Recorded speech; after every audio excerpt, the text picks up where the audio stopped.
चलो बच्चा पार्टी, आज हम लोग ओम्स लॉ खत्म करते हैं और अपने बोर्ड्स के 5 नंबर एकदम पक्के करते हैं। स्टार्ट करते हैं अपना आज का टॉपिक ओम्स लॉ।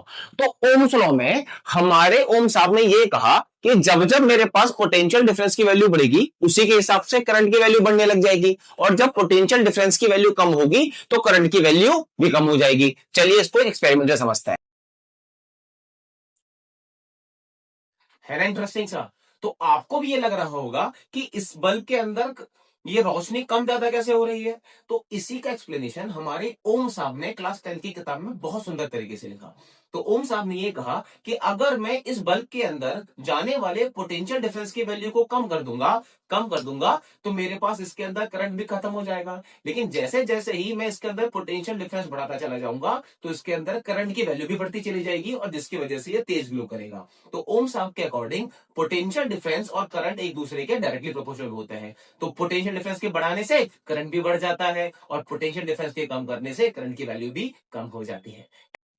तो देखा आपने कि हम लोगों ने कितने सुंदर एक्सपेरिमेंट से एकदम क्लियर कर लिया कि पोटेंशियल डिफरेंस और करंट आपस में कैसे काम करने वाले हैं। तो कैसे काम करेंगे कि पोटेंशियल डिफरेंस और करंट आपस में डायरेक्टली रिलेशन है, बट ध्यान रखना कि हमारे पास जो उसके लिए टेम्परेचर रहेगा it will always be constant. तो अगर मैं स्टेटमेंट पढ़ूं तो स्टेटमेंट कहता है current is directly proportional to the voltage at constant temperature. Constant temperature क्यों, अभी हम लोग आगे सीखेंगे। अगर मेरे पास टेम्परेचर को मैं थोड़ा सा इंक्रीज कर देता हूं सॉरी, तो पोटेंशियल डिफरेंस और करंट आपस में लीनियरली बिहेव नहीं करते हैं, ठीक है। और जब मैं इस प्रोपोर्शनैलिटी का साइन हटाता हूं तो मेरे पास एक कांस्टेंट जुड़ जाता है आर, जिसको मैं बोलता हूं कांस्टेंट ऑफ प्रोपोर्शनैलिटी।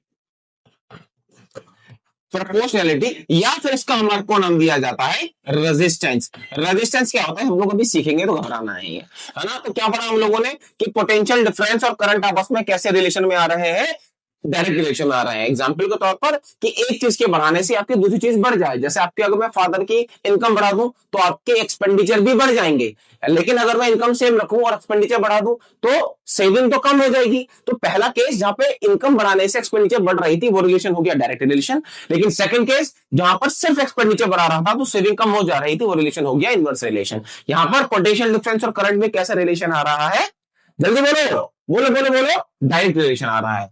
तो अब देखो मेरे पास एक ग्राफ है which is very very important. हर साल एग्जाम में यहां से बीआई या फिर आईबी ग्राफ से एक दो क्वेश्चन देखने के लिए मिल जाते हैं, थोड़ा समझना और हम लोग उसको अभी बहुत आसानी से कवर कर जाएंगे। तो ग्राफ में हमको कुछ डेटा गिवन है, मेरे पास एक्स एक्सिस पर हम लोगों ने क्या ले लिया है पोटेंशियल डिफरेंस, और वाई एक्सिस पर हम लोगों ने करंट को ले लिया है। अब देखो अगर मैं इस पॉइंट पे देखो पोटेंशियल डिफरेंस की वैल्यू कितनी है 2 वोल्ट, और इस तरफ देखूंगा तो मेरे पास करंट की वैल्यू कितनी है 1 एम्पियर।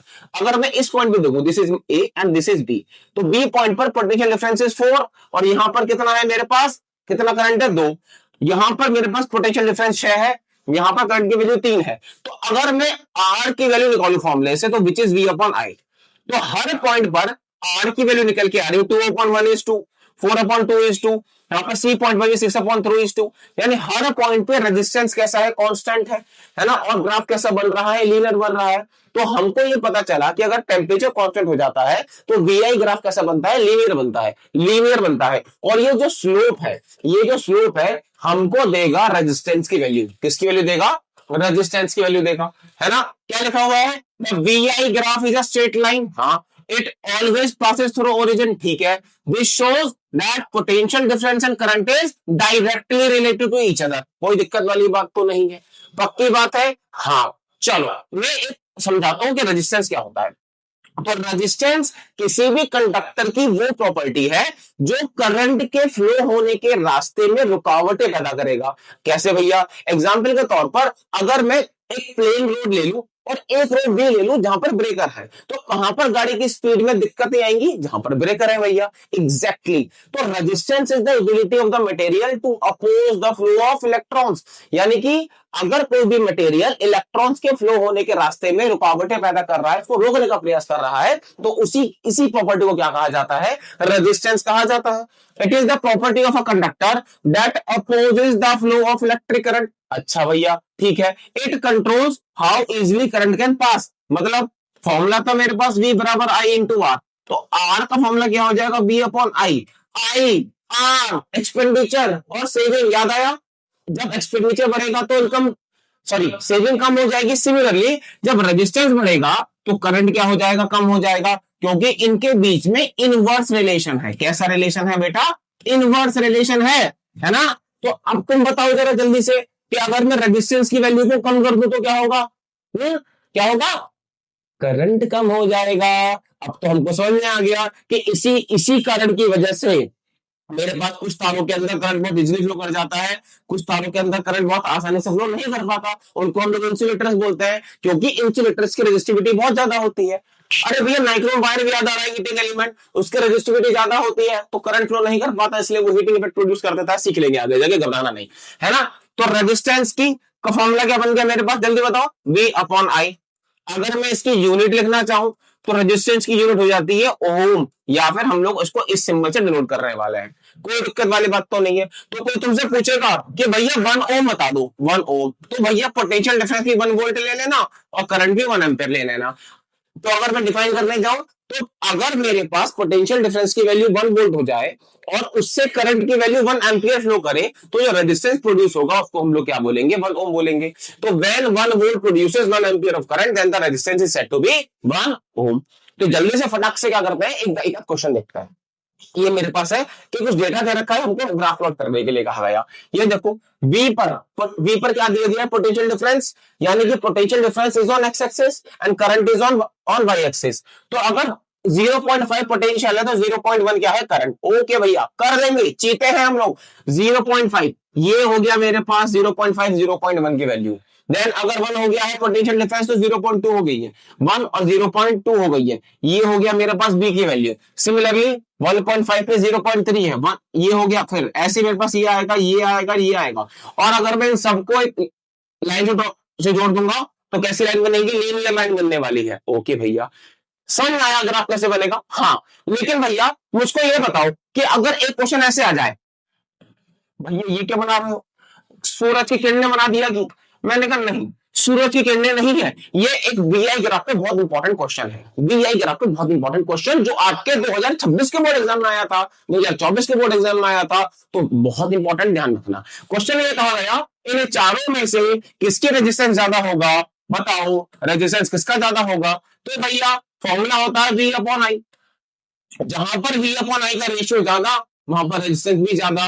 अगर एक पॉइंट पे देखो, इस पॉइंट पे देखो, इस पॉइंट पे ये मेरे पास है, क्या हो गया ए, ये मेरे पास है बी। तो यहां पर आर की वैल्यू आ रही है 1, यहां पर आर की वैल्यू आ रही है 2, यहां पर आर की वैल्यू देखो 1/0.4 कितनी आ रही है, 2.5। यानी मैं ऊपर की तरफ जा रहा हूं तो रेजिस्टेंस की वैल्यू बढ़ रही है।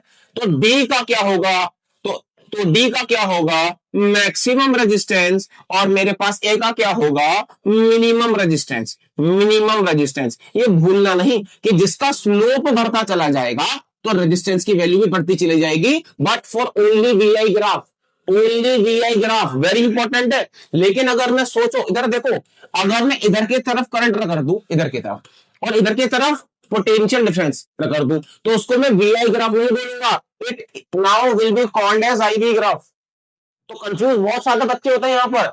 अगर अब मैं फिर से करूं, अब मेरे पास कोई डेटा नहीं है, देख के बताना है, ए बी सी डी, बताओ किसका रेजिस्टेंस मैक्सिमम है, भैया डी का। अरे नहीं बच्चा, यहाँ गलती हो गई, जो हमने पहले पढ़ा था वो वीआई ग्राफ था, अब जो पढ़ रहे हैं वो आईवी ग्राफ है। तो वीआई ग्राफ में तो स्लोप देख रहे थे, जिसका मैक्सिमम होगा उसके लिए रेजिस्टेंस भी मैक्सिमम हो जाएगा, बट आईवी ग्राफ में जिसका रेजिस्टेंस मिनिमम होगा, सॉरी जिसका स्लोप मिनिमम होगा, उसके लिए रेजिस्टेंस की वैल्यू ज्यादा हो जाएगी। यानी इस केस में करंट और पोटेंशियल डिफरेंस का रेशियो निकलेगा, तो ए के लिए रेजिस्टेंस की वैल्यू क्या हो जाएगी, मैक्सिमम, ए के लिए क्या हो जाएगी, मैक्सिमम, और डी के लिए क्या हो जाएगी, मिनिमम। मिनिमम क्विक रिकैप जल्दी से कि अगर मेरे पास वी आई ग्राफ है, यानी कि एक्स पर वी वाई पर आई, तो जिसका स्लोप ज्यादा उसका रेजिस्टेंस ज्यादा। बट अगर मेरे पास ग्राफ कैसा हो जाएगा, आई वी ग्राफ हो जाएगा, यानी एक्स पर आई वाई पर वी, तो जिसका स्लोप कम उसका रेजिस्टेंस ज्यादा। ध्यान रखना, ठीक है। एक क्वेश्चन और करा दो भैया, ये करो, कह रहे find the resistance of a conductor, ठीक है। If the electric current flowing, current की वैल्यू क्या दे रखी है उसको, 0.35 ampere, and when the potential difference is is 1.4। Okay 2020 का क्वेश्चन है, तो V बराबर I इंटू आर होता है भैया, ओम्स लॉ ने सिखा दिया। तो 1.4 बराबर I है 0.35 मल्टीप्लाइड बाय R। तो यहां से R निकल जाएगा 1.4 अपॉन 0.35। अगर मैं काटूंगा तो ये कटेगा मेरे पास कितनी बार, 4 बार। कितने बार कटेगा, 4 बार। तो रेजिस्टेंस कितना निकल के आ जाएगा, 4 ओम निकल के आ जाएगा। एक छोटा सा क्वेश्चन और, बट इसका आंसर मुझे आप लोग कमेंट सेक्शन में देंगे। ठीक है, तो हम लोगों ने चुटकी बजा के ओम्स लॉ को क्लियर कर लिया है। अब हम लोग इसके कुछ क्वेश्चंस छोटे छोटे शॉर्ट में देखेंगे, और ऐसे ही वीडियोस के लिए इस चैनल को सब्सक्राइब करें। Thank you.